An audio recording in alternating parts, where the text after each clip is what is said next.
رب اشرح لي صدري ويسر لي أمري واحلل عقدة من لساني يفقهوا قولي رب زدني علما سبحانك لا علم لنا إلا ما علمتنا إنك أنت العليم الحكيم۔ برادران اسلام، واجب الاحترام بزرگوں، دوستوں، بھائیوں، عزیز نوجوانوں، محترمہ مائیوں اور بہنوں، آپ کو حق سننے سمجھنے کی، ہم سب کو مل کر حق پر چلنے کی توفیق عطا فرمائیں۔ پروردگار عالم تمام آنے والوں کی حاضری، حج، عبادات، زیارات، خیرات، صدقات منظور و مقبول فرمائیں۔ یاد رکھیں کہ جب تک عقیدہ درست نہیں ہوگا اس وقت تک کوئی عمل فائدہ نہیں دے سکتا۔ آپ حج کریں، ایک نہیں سینکڑوں حج کر لیں، عمرے کر لیں، طواف کر لیں، خیرات کر لیں، صدقات کر لیں، قربانیاں کر لیں، لیکن اگر عقیدہ ٹھیک نہیں ہے تو اللہ کے ہاں اس عمل کی کوئی قیمت نہیں، ہبا منصورہ ہے۔ حج تو ابو جہل بھی کرتا تھا تو اس کو کوئی ثواب تھوڑا ملے گا۔ عتبہ، عتیبہ، شیبہ، امیہ بن خلف سارے مشرکین مکہ حج کرتے تھے، یہود اور نصارہ بھی حج کرتے تھے۔ تو اصل چیز حج میں کیا ہے؟ عقیدے کی اصلاح۔ عقیدہ کیا ہے؟ سب سے پہلے توحید۔ تین بنیادی چیزیں ہیں، یاد رکھ لیں، یہ اصول ہیں، ان میں کوئی رد و بدل نہیں، حضرت نوح علیہ السلام سے لے کر میرے آقا محمد مصطفیٰ تک۔ اس کو کہتے ہیں اصول ثلاثہ، یا اسی کو بعض علماء کہتے ہیں الایمان بالثلاثیات۔ یہ تین مسئلے کون سے ہیں؟ یاد رکھیں، سب سے پہلا مسئلہ توحید ہے، اور توحید کے سارے اقسام، یعنی توحید جو ہے، توحید ذات بھی ہو، توحید صفات بھی ہو، توحید الوہیت بھی ہو، توحید ربوبیت بھی ہو، تمام اقسام پر آدمی کا ایمان ہو۔ اور دوسرا اہم مسئلہ کیا ہے؟ نبوت اور رسالت کے تمام انبیاء، تمام رسول جو اللہ نے بھیجے ہیں، سب پر ایمان ہو۔ اور تیسرا مسئلہ کیا ہے؟ قیامت کے، قیامت برحق ہے، ہم نے مرنا ہے، عذاب قبر برحق ہے، سوال ہے، جواب ہے، اعمال اچھے ہیں تو قبر جنت کا باغ ہے ورنہ جہنم کا گڑھا ہے، روضۃ من ریاض الجنہ او حفرۃ من حفر النیران۔ عذاب قبر جو ہے، اما اربا فرماتے ہیں کہ عذاب القبر حق لا ينکرہ الا ضال او مضل۔ عذاب قبر حق ہے، ثابت ہے، قرآن سے بھی، حدیث سے بھی، اجماع سے بھی، تواتر کے ساتھ، جو اس کا انکار کرے وہ گمراہ ہے۔ اب مثلا آپ حج پہ آئے ہیں، الحمدللہ، دعا کریں اللہ قبول کرے اور اللہ صحیح حج کرنے کی توفیق دے۔ آپ میلہ نہ سمجھیں، حج سمجھیں۔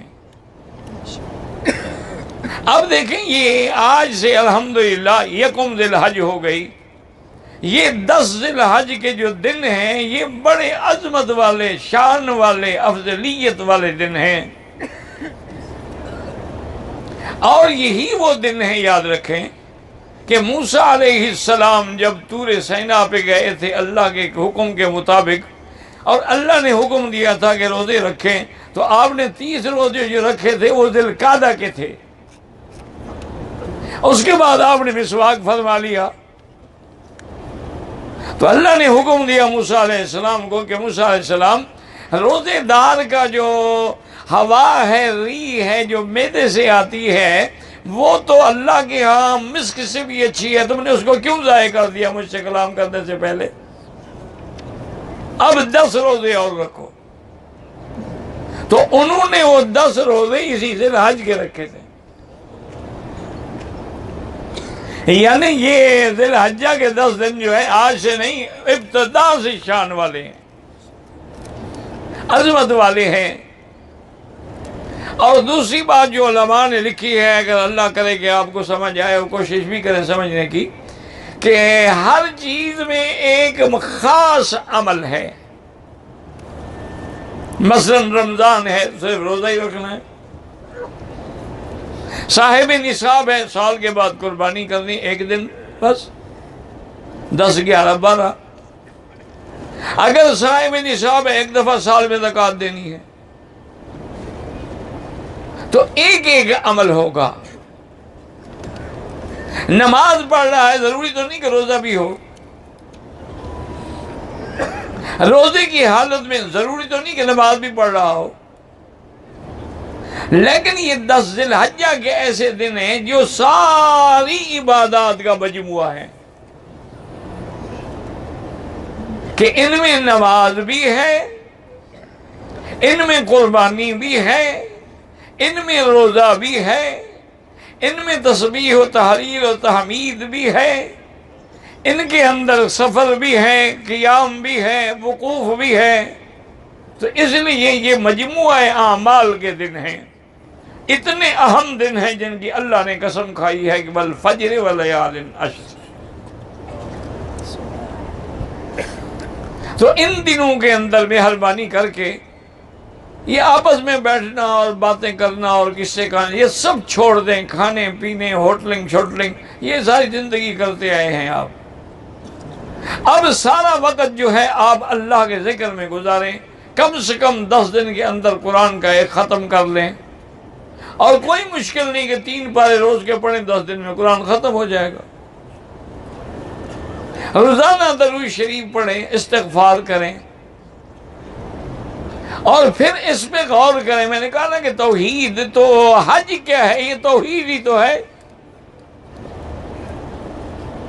حج کیوں ہے؟ توحید سکھانے کے لیے.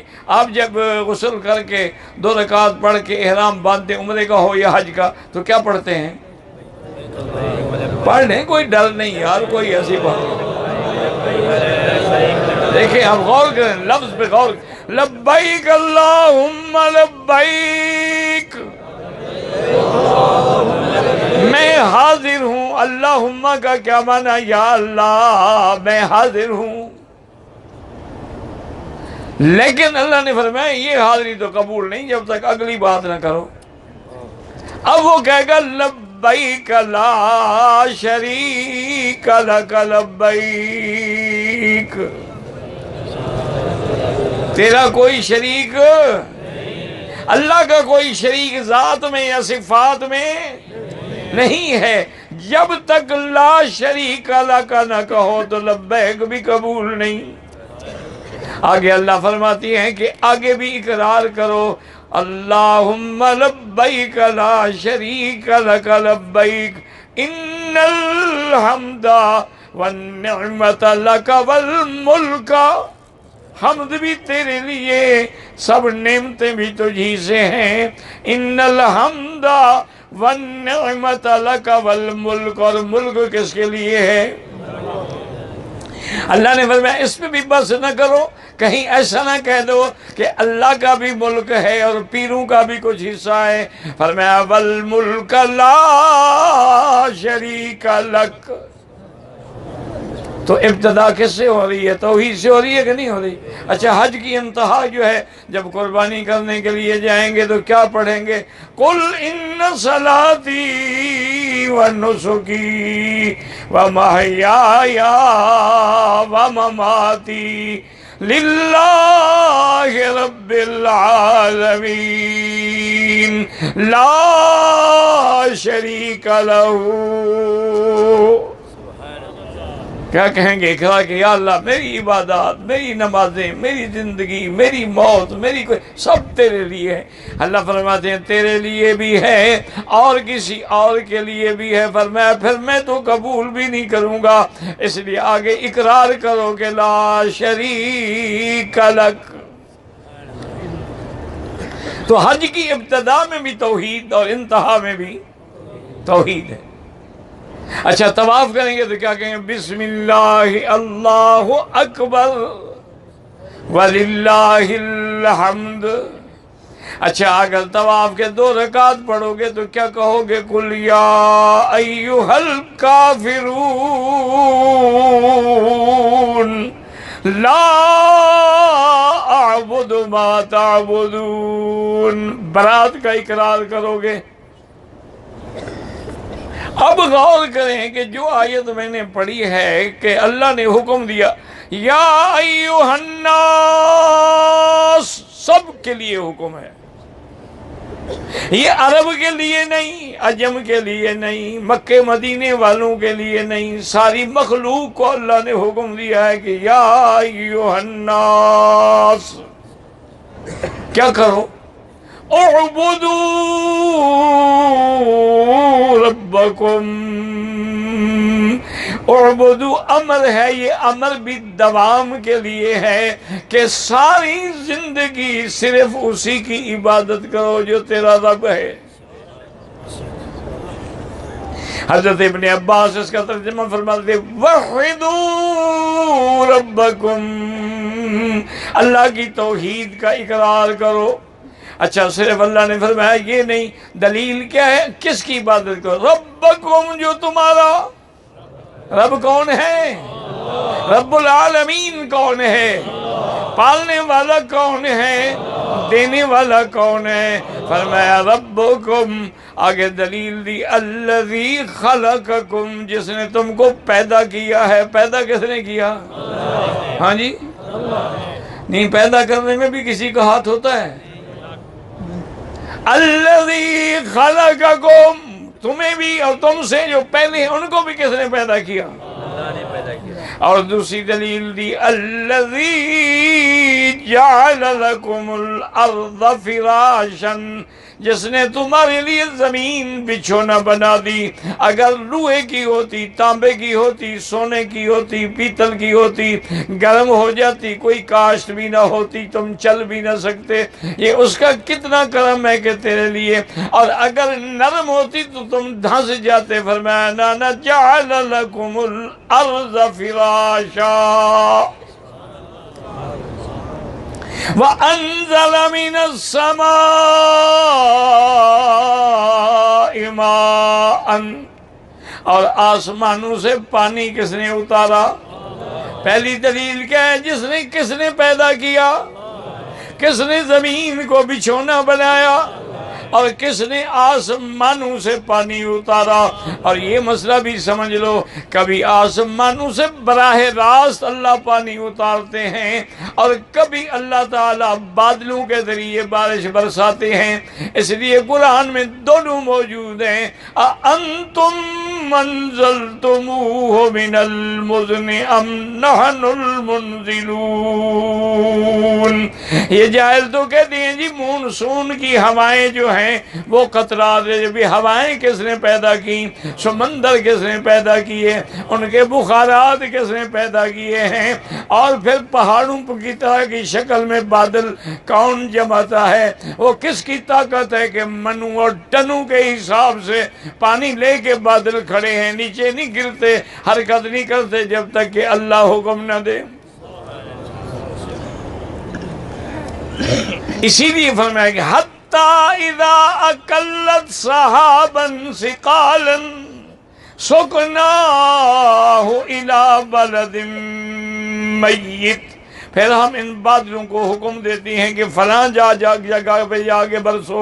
تو یہ دلیل اللہ نے دی پہلی ربکم، دوسری دلیل کیا تھی؟ الذی خلقکم، اور تیسری دلیل کیا تھی؟ الذی جعل لکم الارض فراشا، اور پانچویں دلیل کیا تھی؟ وانزل من السماء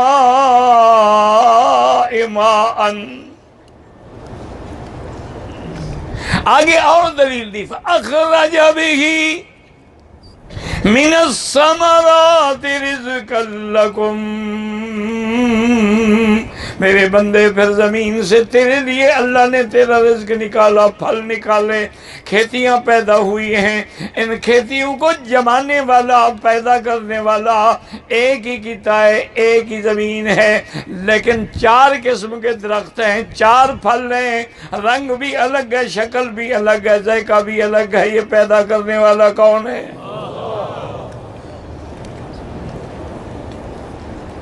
اسی لیے امام احمد ابن حنبل رحمت اللہ علیہ سے کسی نے توحید پر دلیل پوچھی تو آپ نے فرمایا بھی ایک بند مکان ہو جس میں نہ دروازہ ہے، نہ کھڑکیاں ہیں، نہ روشن دان ہیں، اوپر سے سفید ہے، اندر سے پیلا ہے، اور کچھ دنوں کے بعد اس سے ایک حیوان پیدا ہوتا ہے، وہ باتیں کرتا ہے، بولتا ہے اپنی زبان۔ لوگوں نے کہا کہ آپ نے فرمایا انڈا دیکھا ہے؟ انہوں نے کہا جی، ہم نے کہا اوپر سے سفید ہے، اندر سے پیلا ہے، کوئی کھڑکی، کوئی دروازہ، کوئی روشن دان ہے، کچھ عرصے کے بعد اندر سے بچہ نکل آتا ہے، وہ چو چو کر رہا ہے، یہ پیدا کرنے والا کون ہے؟ انہوں نے کہا اس کے بعد بھی تمہیں خدا کی توحید سمجھ نہیں آئی؟ اسی طریقے سے امام شافعی رحمت اللہ علیہ سے کسی نے پوچھا کہ حضرت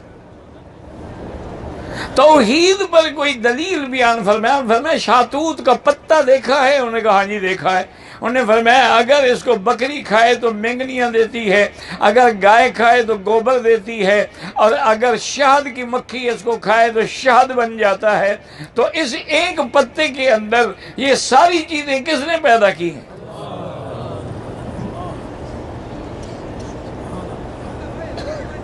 اسی طریقے سے ایک دہریہ تھا جو منکر خدا تھا، وہ خدا کو نہیں مانتا تھا۔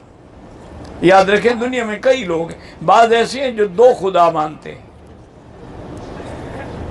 وہ کہتے ہیں کہ خدا دو ہیں، ایک یزداں ہے، ایک اہرمن ہے، ایک خیر پیدا کرتا ہے، ایک شر پیدا کرتا ہے، ایک نور پیدا کرتا ہے، ایک اندھیرا پیدا کرتا ہے۔ ایک خدا کیسے خیر بھی کرے اور شر بھی کرے؟ وہ دو خدا مانتے ہیں۔ نصرانی جو ہیں وہ تین خدا مانتے ہیں، ان کا عقیدہ تثلیث کا ہے۔ اسی طریقے سے ہندو جو ہیں وہ تو خیر لاکھوں کروڑوں دیوتا مانتے ہیں، ہر کام کے لیے ان کا خدا الگ ہے، دیوتا الگ ہے۔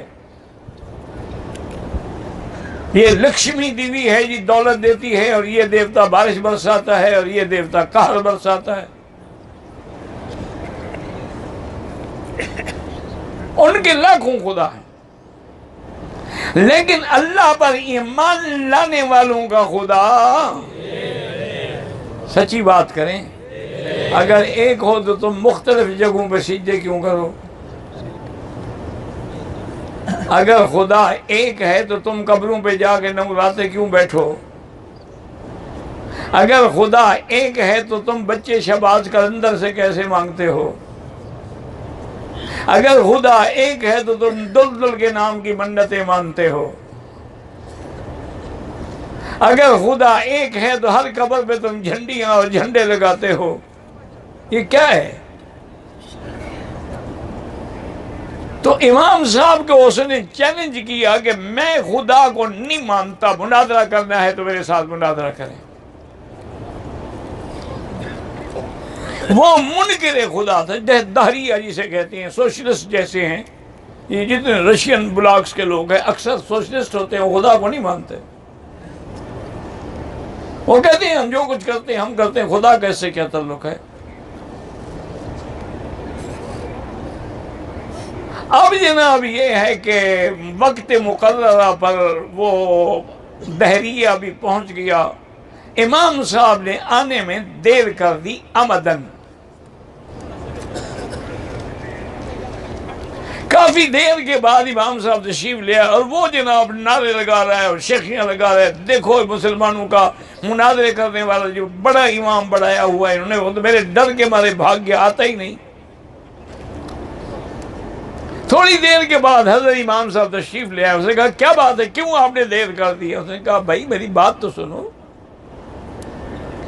ہمارے اس شہر کے اور میں جہاں ہوں درمیان میں دریا ہے،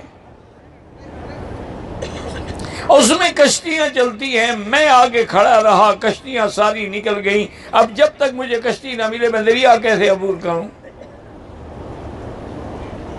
میں اللہ سے دعا مانگتا رہا،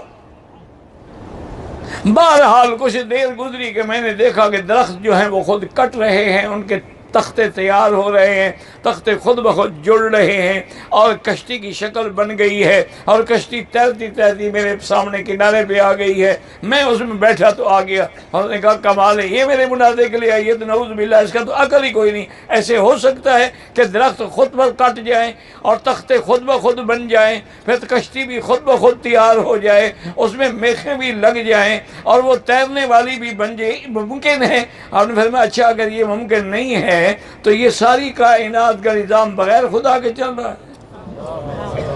انہوں نے کہا مناظر سے تم ہار گئے ہو، ایک کشتی نہیں بن سکتی تو سارا نظام عالم کیسے چل سکتا ہے؟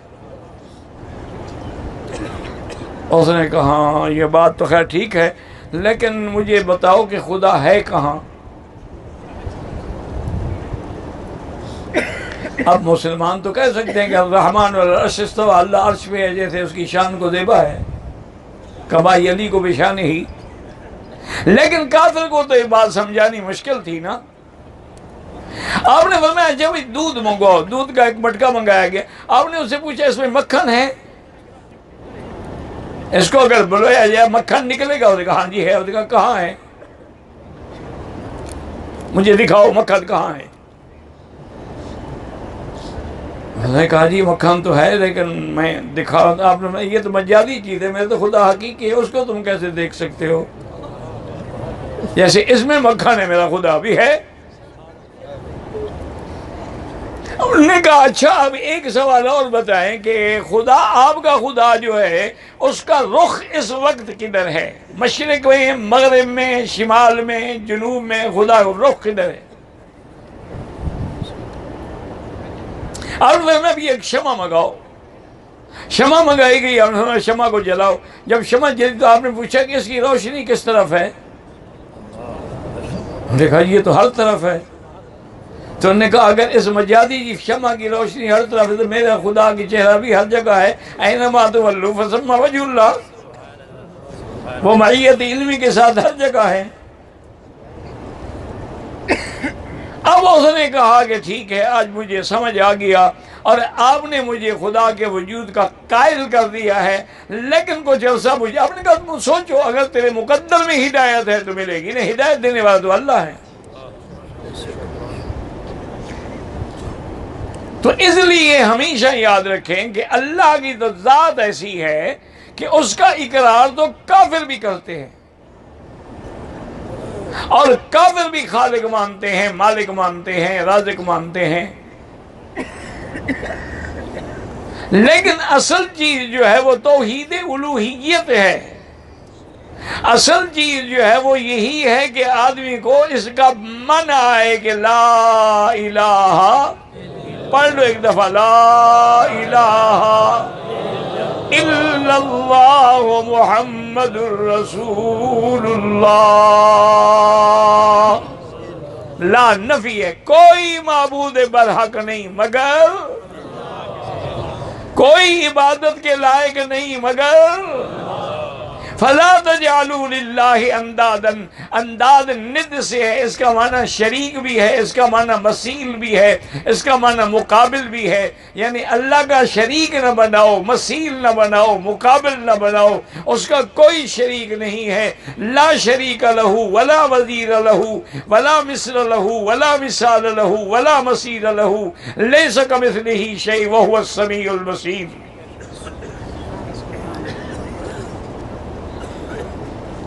تو اسی طرح اللہ تبارک و تعالی نے حکم دیا،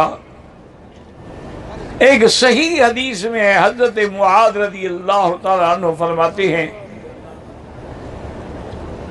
میں حضور پاک کے ساتھ اونٹنی پہ بیٹھا ہوا تھا، ہمارے درمیان میں بس صرف وہ رحل تھا اور کچھ نہیں تھا، یعنی ہم اتنے قریب بیٹھے تھے۔ حضور پاک نے فرمایا کہ معاذ جانتے ہو ما حق اللہ علی العباد، اللہ کا حق بندوں پہ کیا ہے؟ اس نے کہا اللہ و رسولہ عالم، حضور اللہ کا رسول فرمایا اللہ کا حق یہ ہے کہ ان تعبدوا اللہ ولا تشرکوا بہ شیئا، اس کی عبادت کرو لیکن شریک کسی کو نہ کرو۔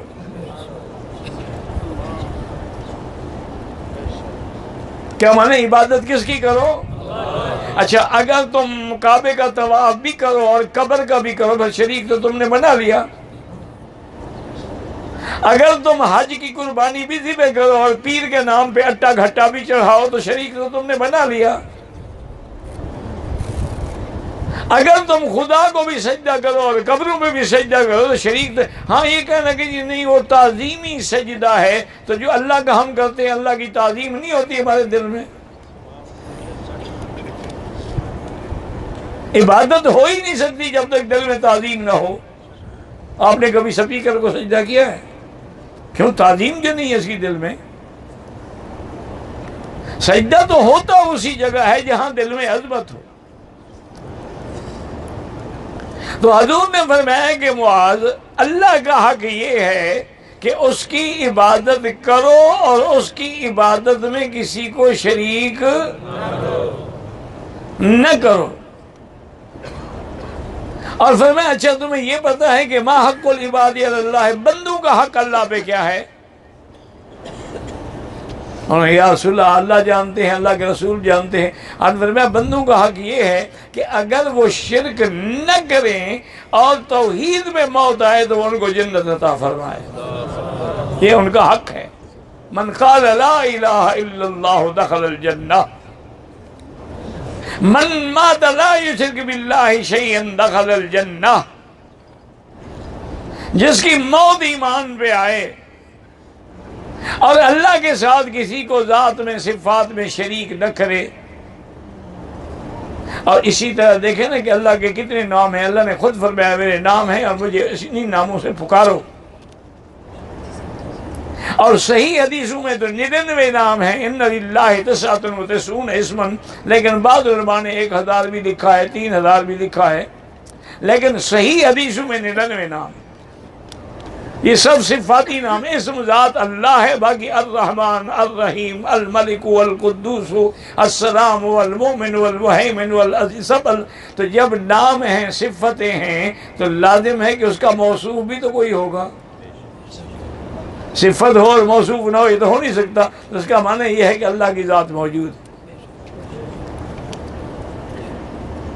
اور پھر صرف موجود نہیں ہے بلکہ وحدہ لا شریک ہے۔ اسی لیے میرے آقا نے فرمایا کہ عرفات میں سب سے بڑا وظیفہ، سب سے اہم دعا جو ہے الذی قلت انا والنبیون قبلی، جو میں نے بھی پڑھی مجھ سے پہلے انبیاء نے بھی، وہ کیا ہے؟ لا الہ الا اللہ۔ دل سے پڑھ لو۔ اللہ کے بندے آپ تو رحمت کے دریا میں بیٹھے ہوئے ہیں، ایک پڑھو گے تو 1,00,000 لکھا جائے گا، ایک طواف کرو تو 1,00,000 لکھا جائے گا، ایک ریال خیرات کرو تو 1,00,000 لکھا جائے گا۔ اور اگر فجر کی نماز پڑھ کے مسجد میں بیٹھے رہو، دنیا کی بات نہ کرو، سورج نکلنے کے 15-20 منٹ کے بعد 2 رکعت پڑھ لو، ایک حدیث میں اللہ کے نبی فرماتے ہیں اس کو پورے عمرے اور حج کا ثواب مل جاتا ہے۔ تمہارے لیے دریا بہ رہا ہے۔ مغرب کے بعد بیٹھ کے 2 رکعت سنت جو ہے وہ تو مؤکد ہے، اس کے علاوہ 4 رکعتیں پڑھنے پورے عمرے کا ثواب ملتا ہے۔ اور عرفات میں حضور نے جو وظیفہ پڑھا ہے، یاد رکھنا، یہ اس کو زیادہ سے زیادہ پڑھنا، کھڑے ہوئے بیٹھے ہوئے۔ لا الہ الا اللہ وحدہ لا شریک لہ لہ الملک ولہ الحمد